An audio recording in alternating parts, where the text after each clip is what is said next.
MDH ಚನ masala.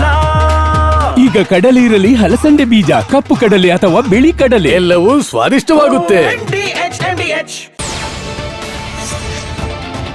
ದೇಶದಲ್ಲಿ ಈ ಬಾರಿ ಹಿಂದೆಂದಿಗಿಂತಲೂ ಹೆಚ್ಚು ಚಳಿ ದೇಶದ ಹಲವು ರಾಜ್ಯಗಳನ್ನ ಕಾಡುತ್ತಿದೆ.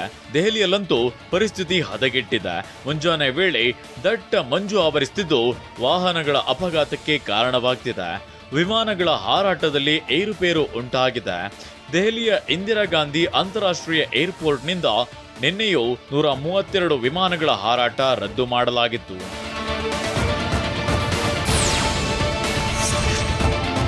ದಟ್ಟ ಮಂಜು ಹೈದರಾಬಾದ್ನಲ್ಲೂ ವಿಮಾನಗಳ ಹಾರಾಟಕ್ಕೆ ವ್ಯತ್ಯಯ ತಂದಿಟ್ಟಿದೆ. ನಿನ್ನೆ ಹೈದರಾಬಾದ್ನ ರಾಜೀವ್ ಗಾಂಧಿ ಅಂತಾರಾಷ್ಟ್ರೀಯ ವಿಮಾನ ನಿಲ್ದಾಣದಿಂದ 29 ಫ್ಲೈಟ್ಗಳ ಹಾರಾಟ ರದ್ದುಗೊಳಿಸಲಾಗಿತ್ತು. ಹೈದರಾಬಾದ್ನಿಂದ ದೆಹಲಿ, ಮುಂಬೈ, ಪಾಟ್ನಾ, ಅಹಮದಾಬಾದ್, ಪುಣೆ, ಗೋವಾ, ಭುವನೇಶ್ವರ್ಗೆ ತೆರಳುವ ವಿಮಾನಗಳು ರದ್ದಾಗಿದ್ವು.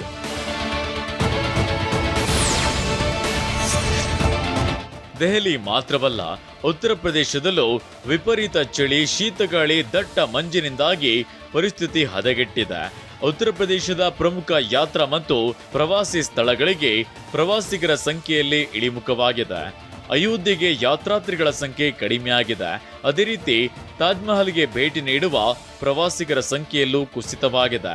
ಮುಂಜಾನೆ ಮತ್ತು ಹಿಮದಿಂದಾಗಿ ಹಲವು ಗಂಟೆಗಳ ಕಾಲ ತಾಜ್ ಮಹಲ್ ಗೋಚರಿಸದ ಪರಿಸ್ಥಿತಿ ಇದೆ.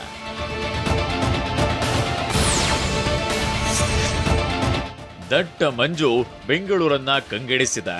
ಬೆಂಗಳೂರು ಕೆಂಪೇಗೌಡ ಅಂತಾರಾಷ್ಟ್ರೀಯ ವಿಮಾನ ನಿಲ್ದಾಣದಿಂದ ನಿನ್ನೆ 48 ವಿಮಾನಗಳ ಹಾರಾಟ ರದ್ದುಗೊಂಡಿತ್ತು.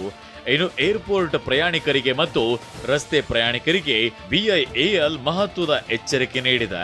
ಮುಂದಿನ ಕೆಲವು ದಿನಗಳಲ್ಲಿ ಕಡಿಮೆ ಗೋಚರತೆಯ ಸಾಧ್ಯತೆ ಇರೋದ್ರಿಂದ ವಿಮಾನಗಳು ವಿಳಂಬವಾಗಬಹುದು ಮತ್ತು ವಿಮಾನ ನಿಲ್ದಾಣಕ್ಕೆ ಹೋಗುವ ರಸ್ತೆಗಳಲ್ಲಿ ಸಂಚಾರ ದಟ್ಟಣೆ ಹೆಚ್ಚಾಗಬಹುದು. ಸುಗಮ ಪ್ರಯಾಣಕ್ಕಾಗಿ ಸಮಯಕ್ಕೂ ಮೊದಲೇ ಬನ್ನಿ ಅಂತ ಜಾಲತಾಣದಲ್ಲಿ ಪೋಸ್ಟ್ ಹಾಕಿದೆ.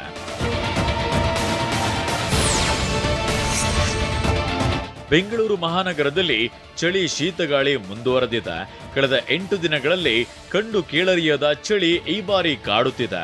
ಕಳೆದ 4 ದಿನಗಳಿಂದ ಕನಿಷ್ಠ ತಾಪಮಾನ ದಾಖಲಾಗ್ತಿದೆ. ನಸುಕಿನ ಸಮಯದಲ್ಲಿ 10 ರಿಂದ 12 ಡಿಗ್ರಿ ಸೆಲ್ಸಿಯಸ್ನಷ್ಟು ತಾಪಮಾನ ದಾಖಲಾಗ್ತಿದೆ. ವಾಯು ಗುಣಮಟ್ಟದಲ್ಲೂ ಬದಲಾವಣೆಯಾಗಿದೆ. ಚಳಿ ಜೊತೆ ತುಂತುರು ಮಳೆಯ ಮುನ್ಸೂಚನೆಯನ್ನ ಹವಾಮಾನ ಇಲಾಖೆ ನೀಡಿದೆ. ವೃದ್ಧರು, ರೋಗಿಗಳು, ಮಕ್ಕಳು ಎಚ್ಚರಿಕೆಯಿಂದ ಇರುವುದು ಅಗತ್ಯವಾಗಿದೆ.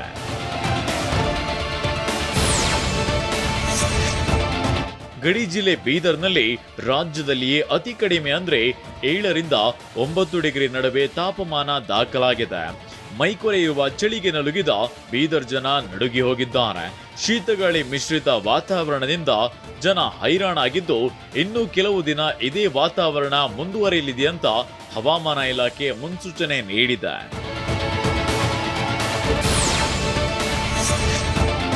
ವಿಪರೀತ ಚಳಿಗಾಳಿಗೆ ಫಲಪುಷ್ಪ ಗಿರಿಧಾಮಗಳ ನಾಡು ಚಿಕ್ಕಬಳ್ಳಾಪುರ ಕೂಡ ಗಡಗಡ ನಡುಗುತ್ತಿದೆ. 18 ಡಿಗ್ರಿ ಸೆಲ್ಸಿಯಸ್ಗೆ ತಾಪಮಾನ ಕುಸಿದಿದೆ. ದಟ್ಟ ಮಂಜು ಆವರಿಸುತ್ತಿದ್ದು ಹೆದ್ದಾರಿಯಲ್ಲಿ ವಾಹನ ಚಲಾಯಿಸಲು ಸವಾರರು ಪರದಾಡುವಂತಾಗಿದೆ. ಇನ್ನೊಂದೆಡೆ ಕೊಡಗು ಜಿಲ್ಲೆಯಲ್ಲಿ ತಾಪಮಾನ 13 ರಿಂದ 15 ಡಿಗ್ರಿಗೆ ಇಳಿದಿದೆ. ಪ್ರವಾಸಿಗರು ಪರದಾಡುವಂತಾಗಿದೆ. ವಾಹ್, ಯಾಕೆ ಈಗ ಬಂತ ಸ್ವಾದ? ಖಂಡಿತ ಈಗ ಬಂತು ಅಸಲಿ ಸ್ವಾದ. MDH chunky chaat masala life ಅಲ್ಲಿ ಅಸಲಿ ಸ್ವಾದ ತರುತ್ತೆ. ಅಸಲಿ ಮಸಾಲ, yes, MDH.